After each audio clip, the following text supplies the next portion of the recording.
भी तुम्हारा गुस्सा ठंडा नहीं हुआ हो तो गोली मार दो इसे। मैं तुम्हें अपने बेटे का खून माफ कर दूंगा।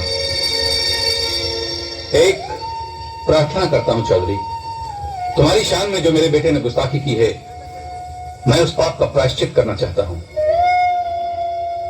मैं चाहता हूं कि तुम्हारे घर की इज्जत मेरे घर की आबरू बन जाए। ये रिश्ता स्वीकार कर लो चौधरी। कुछ पाप ऐसे होते हैं जो प्रायश्चित से नहीं धुलते, उनकी सजा तो काटनी ही पड़ती है। अगर ये बात है चौधरी, तो जो तुम्हारे दिल में आए वो हमें सजा दो। वैसे एक झुके हुए सर में और कटे हुए सर में कोई ज्यादा फर्क नहीं होता। लेकिन एक बात याद रखना चौधरी, मैंने तुम्हारी इज्जत को अपनी इज्जत की तरह संभाल कर रखा है।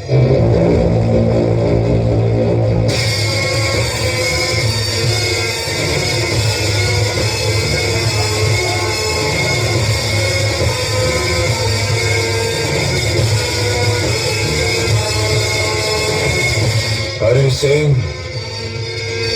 हमने तुम्हारी प्रार्थना स्वीकार कर ली। अगले माह की 1 तारीख को रणबीर की बारात लेकर आ जाना।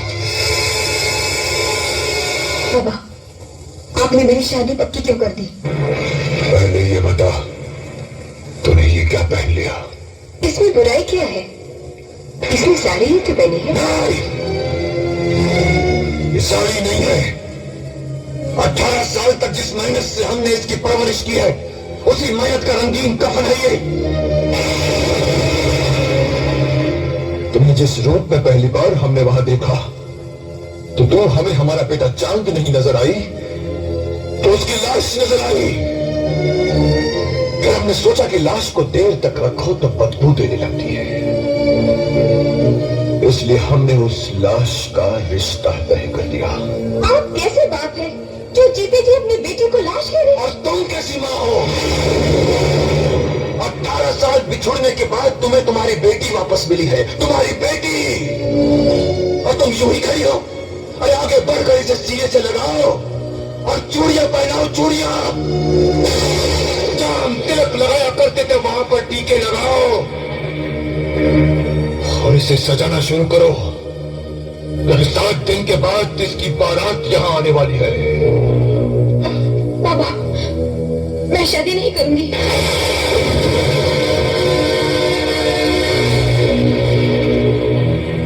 सारंग का फैसला तुम्हारे जिस्म का लिबास नहीं जो तुम्हारी मर्जी से बदल जाए। हम हरि सिंह को जुबान दे चुके हैं और मैं किसी को दिल दे चुकी हूँ।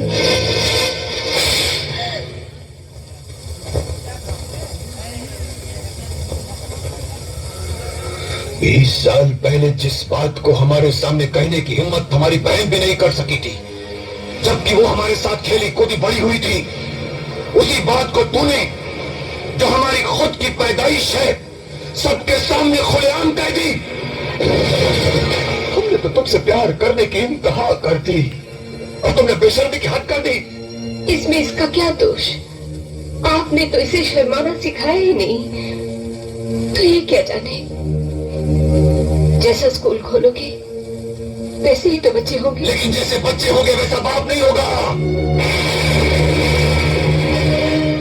एक बात अच्छी तरह से याद रखना चांद, हमारी बहन की तरह कोई भी गलत कदम घर से बाहर मत निकालना।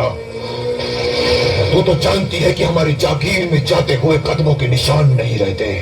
मोहब्बत की जमीन पर आने वालों के पांव के निशान तो मिलते हैं, मगर जाने वालों के पांव के निशान वहां भी नहीं मिलते। बाबा,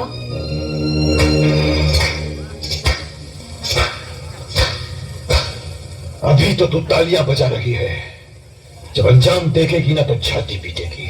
और तो तड़पेगा जब तुझे मालूम होगा कि वो कौन है जिसे चांद प्यार करती है।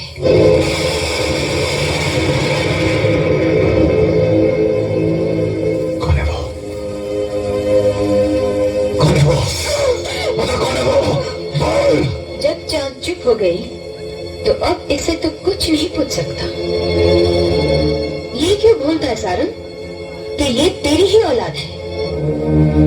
लेकिन तू चिंता मत कर, मुझे मालूम है वो कौन है। सारंग, समझ ले तू हार गया। सारंग कभी भी किसी भी कीमत में नहीं हार सकता।